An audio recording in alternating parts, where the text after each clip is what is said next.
Lepo pozdravljeni. Lepo pozdravljeni in dobrodošli v današnji kulturi dialoga, seriji dogodkov, kjer je namen podrobneje predstaviti delovanje naših komisij in delo našega AmCham zagovorništva.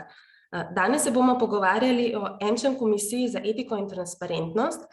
Z mano pa lepo pozdravljam sopredsedujoča komisiji, to sta Aleš Lundar, partner v odvetniški pisarni Senica in partnerji, ter Marko Srabotnik, Area Head of Pre-Sales Southeast Europe, Dan and Predstrip. Marko in Aleš, lepo pozdravljena in hvala, da sta danes z mano.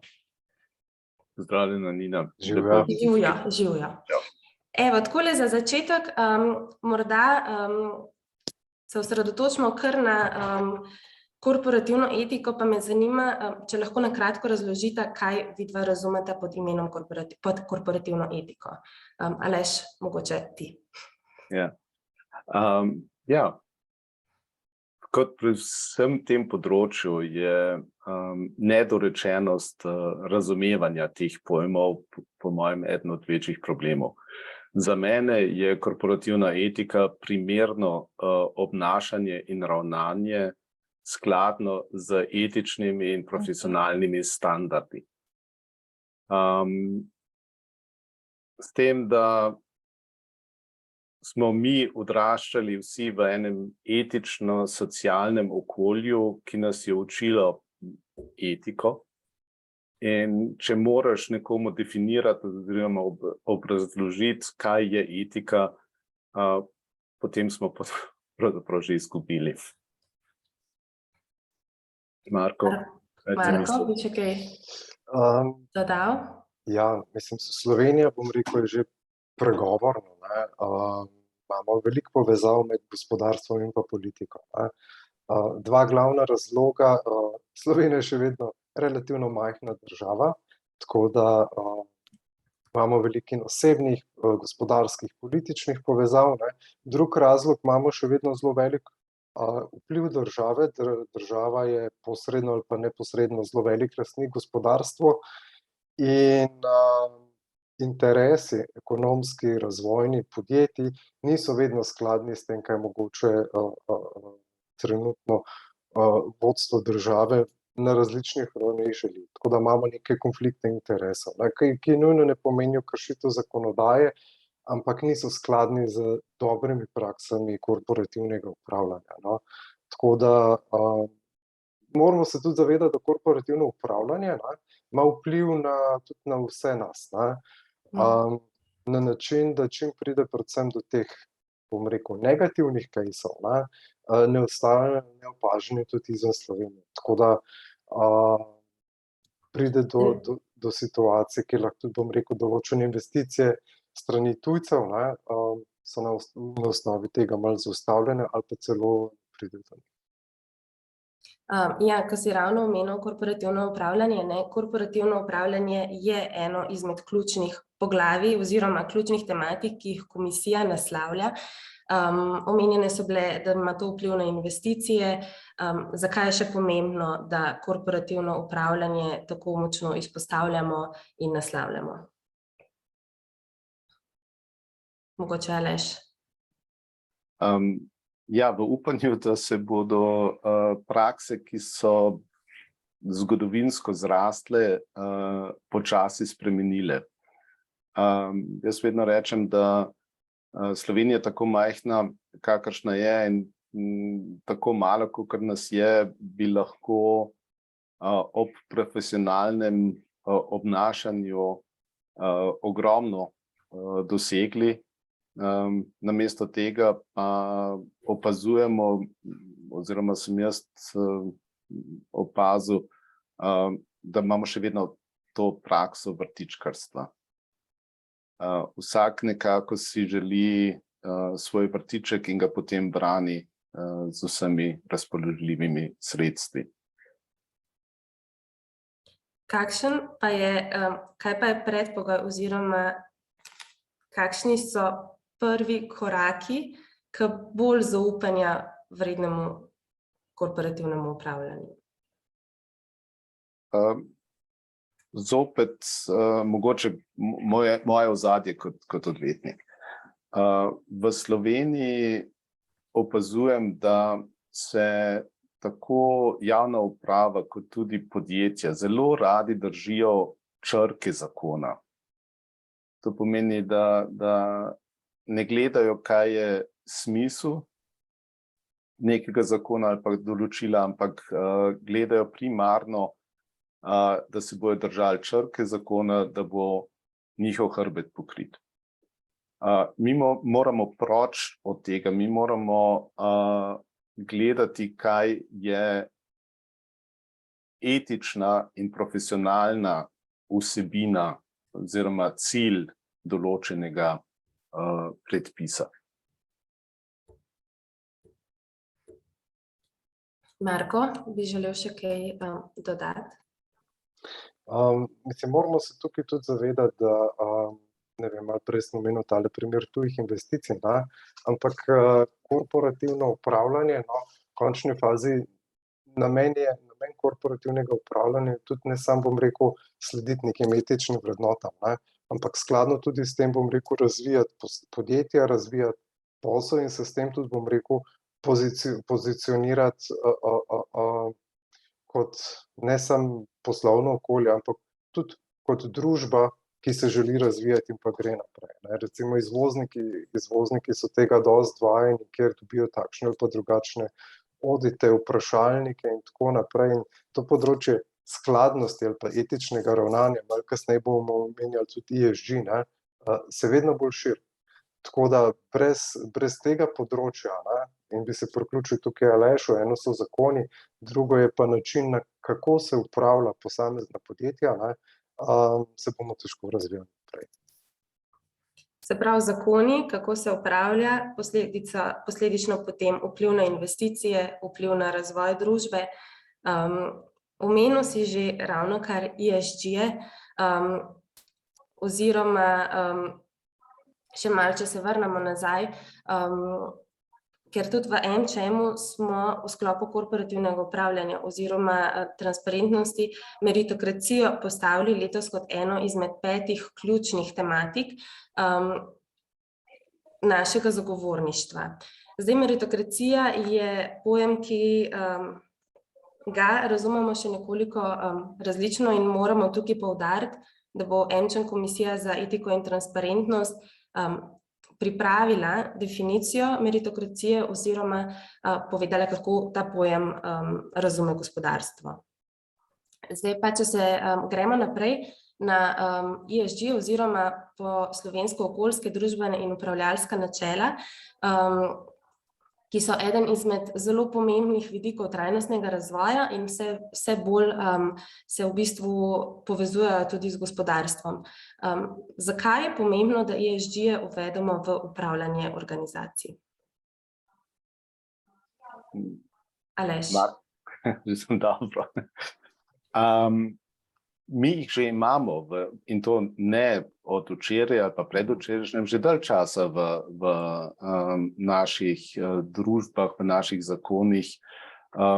Jaz bi mogoče ne bi šel po vrstnem redu ESG, ampak bi začel z socialnimi aspekti.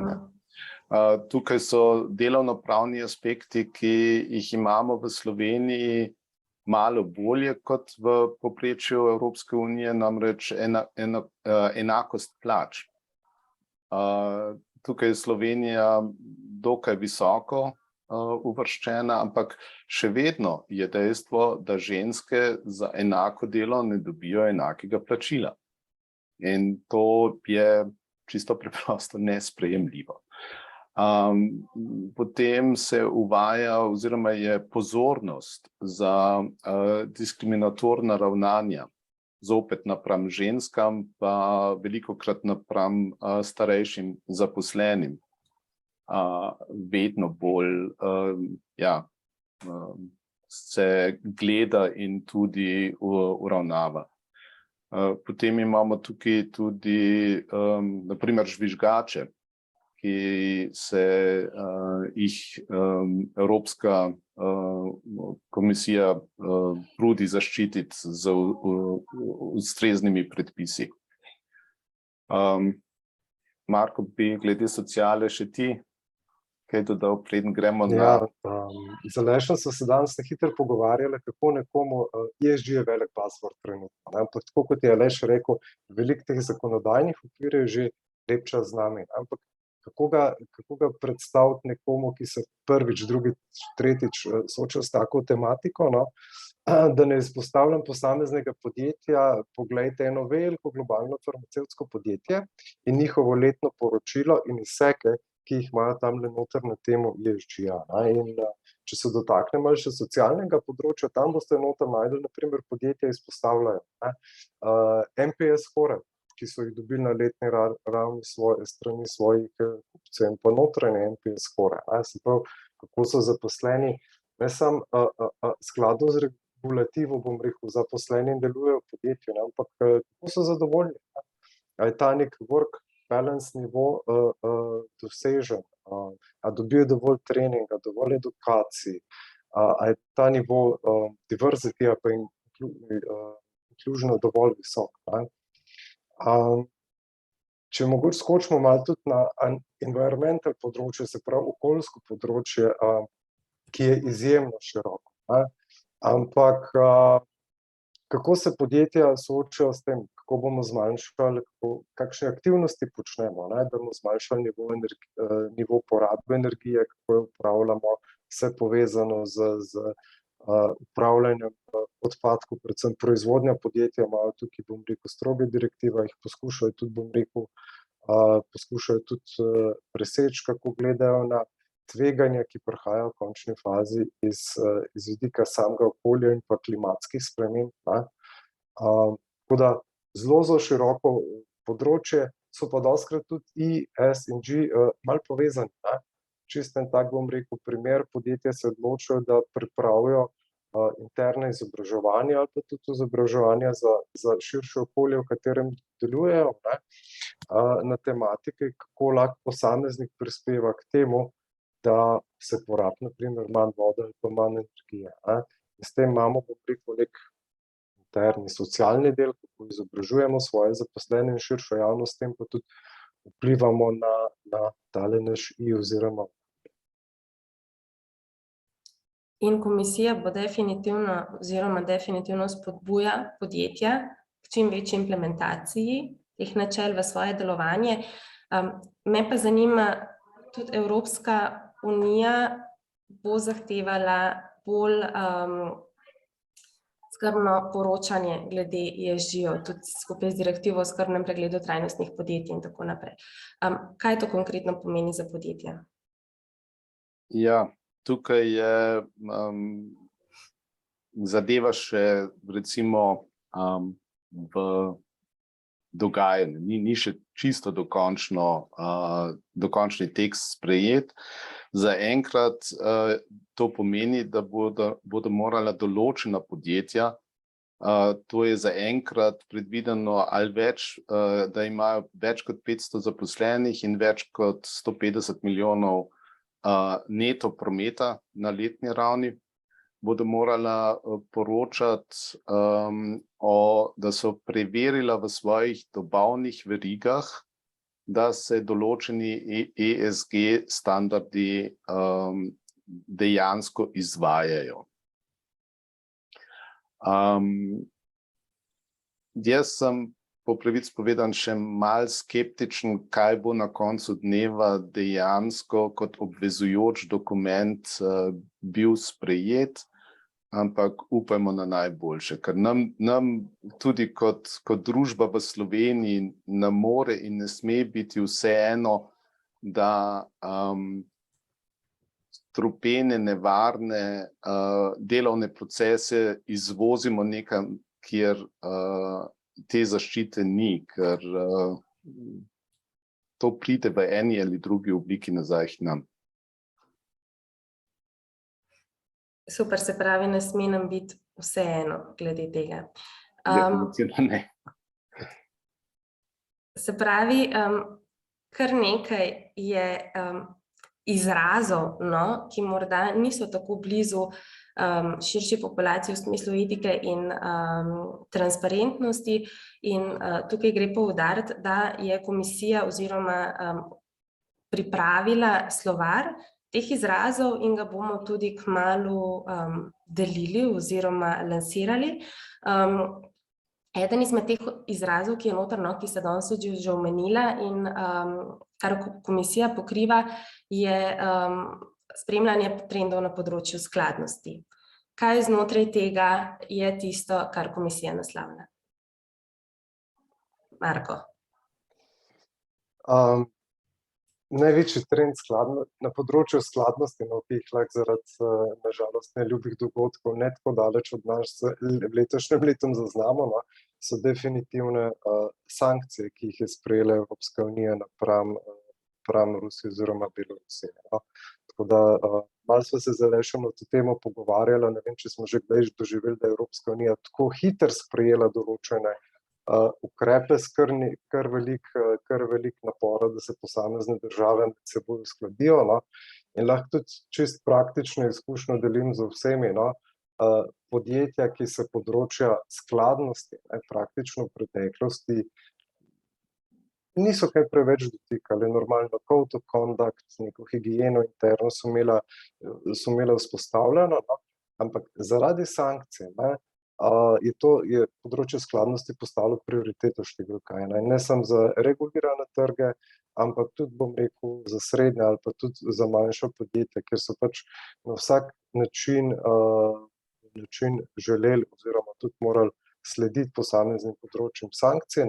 Po drugi strani so se pa hoteli izogniti tveganjem na področju lastne reputacije oziroma ugleda na trgu. Če malenkost poenostavim, posli povezani z Rusijo, podjetja so se jih želeli, bom rekel, čim hitreje rešiti. Saj to je eno praktično opažanje, ni vse povsod tako, ampak tudi, če gledamo recimo umik velikih korporacij iz ruskega trga. En tak trend, ki ga lahko globalno zaznamo. Tukaj bi mogoče opozoril, da se ne smemo koncentrirati samo na evropske sankcije, ampak da so tukaj predvsem za podjetja iz praktičnega vidika gledano ameriške sankcije skoraj potencialno bolj nevarne. Tukaj je predvsem tako imenovana OFAC seznam, ki ga je dobro imeti na vidiku, kadar poslujemo, naprimer zdaj konkretno z Rusijo. Se pravi, današnje razmere v mednarodni skupnosti so nekako pripeljala podjetja do tega, da je področje skladnosti res številka ena, zaradi tega bomo temu namenili še večjo pozornost. Kaj pa, če se dotaknemo še zadnjega področja, ki ga komisija aktivno naslavlja. Veliko smo danes govorili že o direktivah Evropske unije, o trendih na zakonodajnem področju z vidika trajnosti in poslovanja. Kaj je tisto, kar se trenutno še dogaja na ravni EU, ki bo aktualno za podjetja v prihodnosti?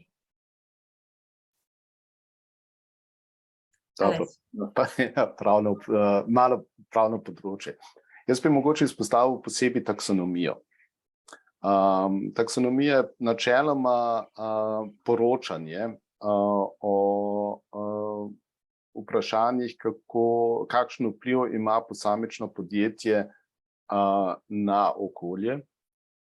In zaenkrat gre zgolj za to, za poročanje.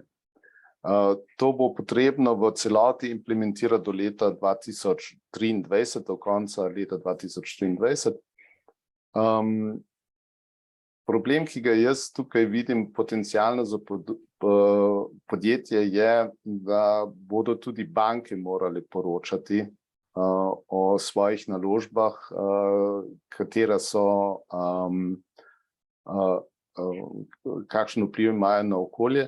In tukaj bojo morali komitenti potem bankam poročati o svojem delovanju. To pomeni, da tukaj bo kar nekaj dela za posamična podjetja. Ampak, ko bomo ta sistem enkrat imeli, bi se jaz skoraj šel staviti, da bodo, na primer, banke v bodoče dajale kredite samo še podjetjem, ki bojo ustrezali določenim ekološkim standardom. In tukaj vidim nekaj čisto praktičnih problemov z industrijo, ki pač po svoji naravi ne more biti ne vem kako ekološka, ne vem, vse v zvezi z železarnami ali pa podobnimi dejavnostmi. Se pravi, kar nekaj izzivov še tudi z tega področja. Marko, bi še kaj dodal? Ali se je dotaknil poročanja oziroma rečemo temu okoljskega ESG vpliva, ne? Če pogledam malo v Evropi, Danska je en tak lep primer, praktično ni več velikega ali pa srednje velikega podjetja, ki ob sklepanju večjih poslov ne zahteva tudi sledenje določenim ESG standardom. In to je že, bom rekel, čisto praktična izkušnja. Se pravi, poleg namenga sama posla, normalno postopkov pogajanja, podjetja tudi svoje potencialne dobavitelje že v praksi ocenjujejo z vidika njihovih okoljskih vplivov oziroma celotnega ESG sklopa. Se mi zdi pomembno, da se na to slovenska podjetja pripravijo, predvsem tista, ki so že močni izvozniki in so v tujini, bo pa vse skupaj kot ponavadi se pa začne tudi v končni fazi z upravljanjem podjetja. Uprave se morajo zavedati, da slej ko prej bo treba v tole kislo ali pa zeleno jabolko, kakor gledamo na njega, ugrizniti, to za sabo potegne določene kadrovske investicije oziroma stroške, ampak treba se je zavedati, da mi tega ne moremo. Tako da čisto priporočilo, skladnost v širšem smislu oziroma tudi ESG, ki je vedno bolj tukaj, gledajte na to kot priliko oziroma investicijo podjetja, ne pa kot dodaten strošek, ki mu je treba slediti. ESG kot prilika in investicija podjetij, ne? Pa smo potem spet na začetku pri korporativnem upravljanju, kot si omenil in smo lepo zaključili krog. Mogoče še kakršnakoli zadnja razmišljanja, ki bi jih želela deliti glede delovanja komisije? Bom rekel, moj komentar, opažanje imamo zelo, bom rekel tako, člani komisije so iz različnih dejavnosti, tako da se mi zdi, da se zelo lepo vidi vpliv različnih dejavnosti, izkušenj, končni fazi tudi enega osebnega profesionalnega backgrounda.